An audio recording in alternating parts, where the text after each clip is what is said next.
طبعا بحط كل حاجه في جنب الواحده حسب اختيارات كل واحد. في اللي بيحط صلصه كتير، بيحط دقه كتير، بيحط عدس كتير، بصل كتير، فبضطر ان انا اعمل كل دي في الجوانب واعمل الاساسيات بس، وهما بقى ايه يحطوا اللي هما محتاجينه. بتمنى يكون الفيديو عجبكم، ما تنسوش تعملوا لايك وتشتركوا في القناه عشان يوصلكوا كل جديد.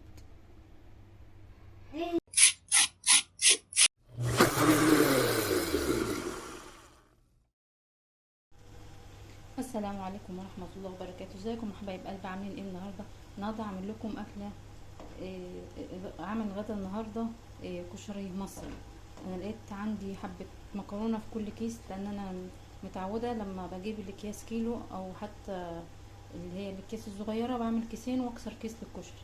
فالنهارده لقيت كميات كتيره مكسوره عندي، سباكيتي والمكرونه اللي هي المعوجه دي والصغيره والدبل.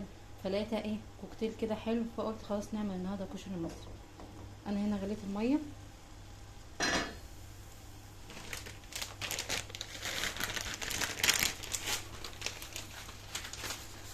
نحط اول حاجه المكرونه السباكيتي. انا بكسرها 3 كده عشان الاولاد ما بتبقى طويله ما بيعرفوش ياكلوها.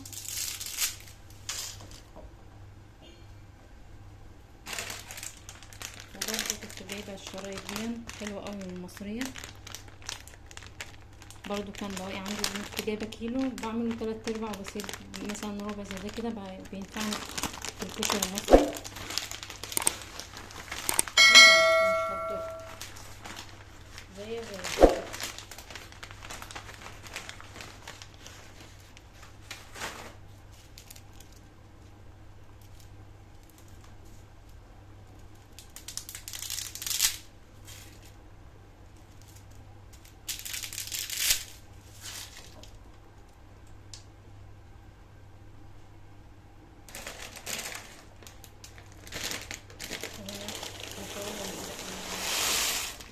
الدبل.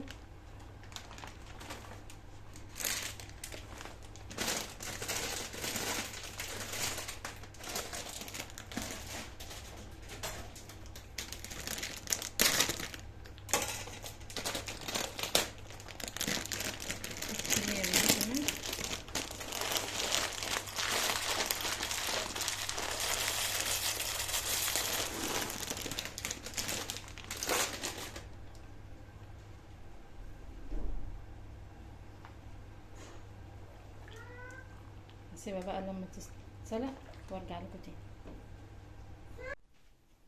وهنا بعد ما المكرونه اتسلقت وبقت بالشكل ده، بسخن الحله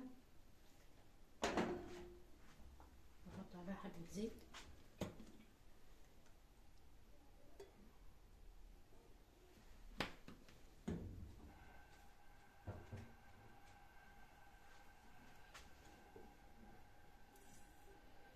ما بحطش كتير، هي دوبك بس معلقه او معلقتين بكتير حسب كميه المكرونه اللي هتحطيها.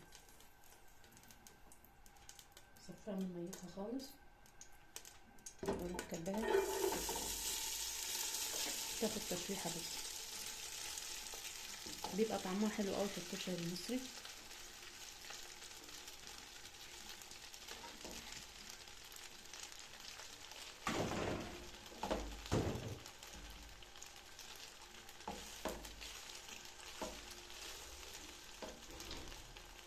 برش عليها كمان معلقه فلفل اسمر بيديها طعم برضه حلو.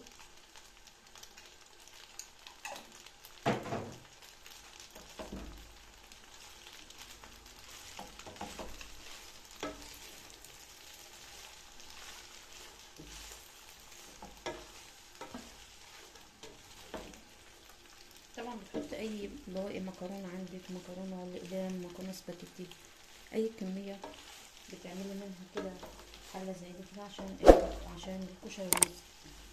نقلبها شويه كده اوطي عليها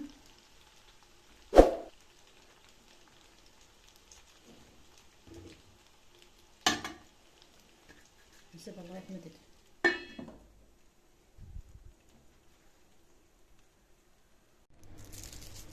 وهنا هعمل الصلصة. طبعا انا كنت عامله لكم فيديو عن الخلطة السرية بتاعت الصلصة بتاعتي. ده كيس 800. مسخنة الحلة.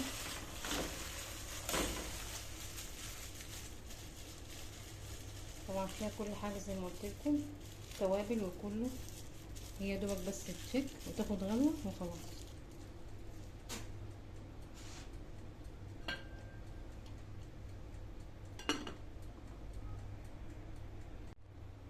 وهنا هعمل البصل. قطعته جوليان زي ما انتم شايفين كده. بعدين احط عليه الملح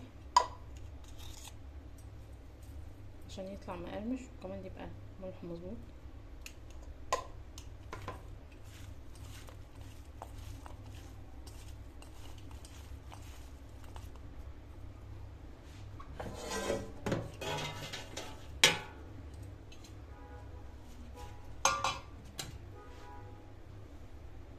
له رشة ملح، رشة زيت خفيفة.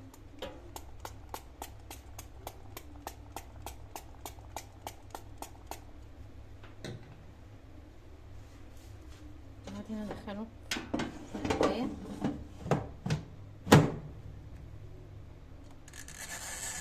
يدوبك 10 دقايق او ربع ساعة بالكتير. وانا خلاص اهون البصل اللي كنت حاطاه في القلاية. ال10 دقايق بتاعتها خلصت. استنى بس اسمع الصفارة. معادش غير دقيقة واحدة. طبعا بتطلعها محمرة جدا ومقرمشة، ما بتبقاش شاربة زيت خالص. بص عليها برضو، شايفين شكلها؟ سامعين الصوت بتاعها؟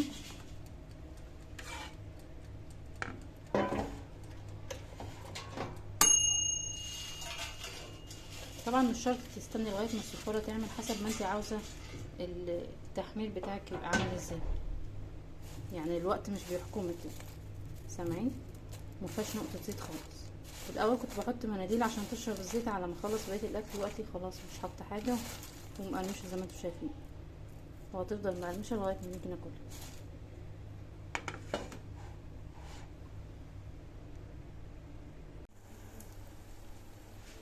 هنا حمر الشعريه عشان نعمل رز الشعريه. وهنا الصلصه هي بدات تفك وتاخد الغلة بتاعتها.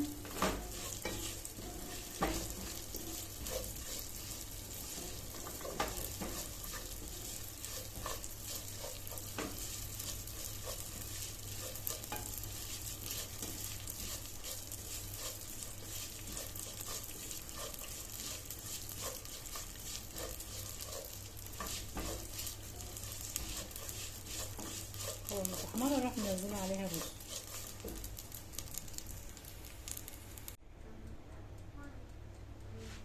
وهنا بعد ما الشعريه اتحمرت حطيت الرز وحطيت الملح وظبطت الميه بتاعته واسيبه بقى لما يستوي.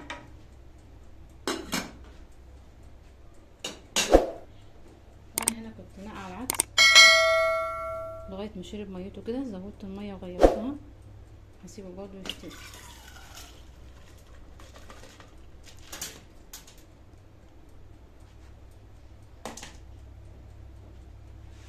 لو احتاج ميه بزودها له.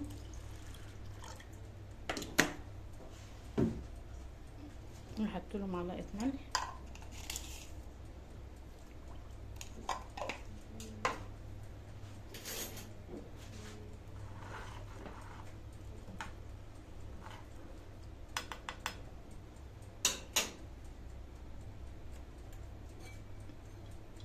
واغطي عليه. كل شويه ابص عليه واشوف اتك على الحبايه كده اشوفها استوت ولا لا.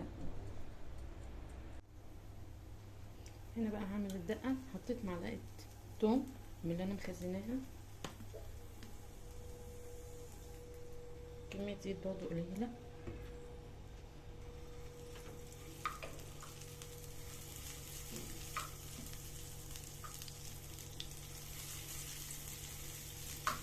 طبعا احلى حاجه في الكشري المصري الدقه بتاعته.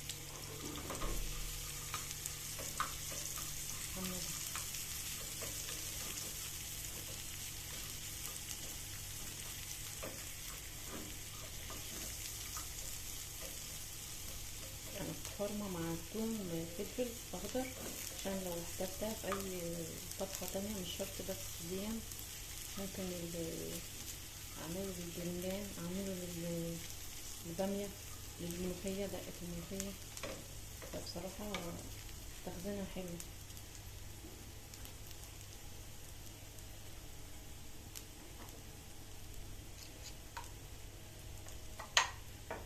احط كمان كزبرة ناشفة معلقة تتحمر معاها.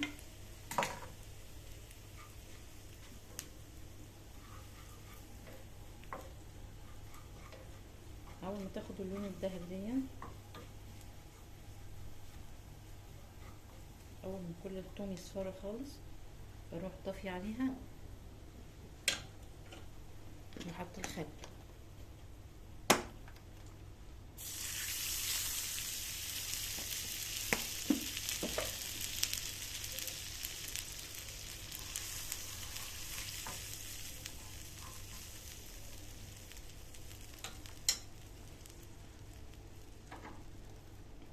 هظبطها بكمية ملح قليلة. اول ما تبرد شوية هنذوق الملح بتاعها.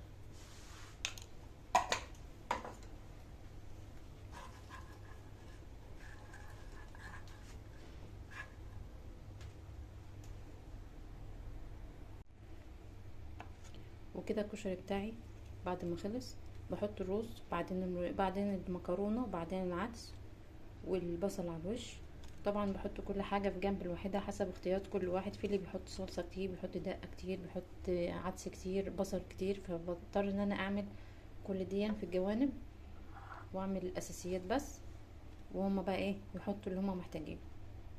بتمنى يكون الفيديو عجبكم. ما تنسوش تعملوا لايك وتشتركوا في القناه عشان يوصلكوا كل جديد.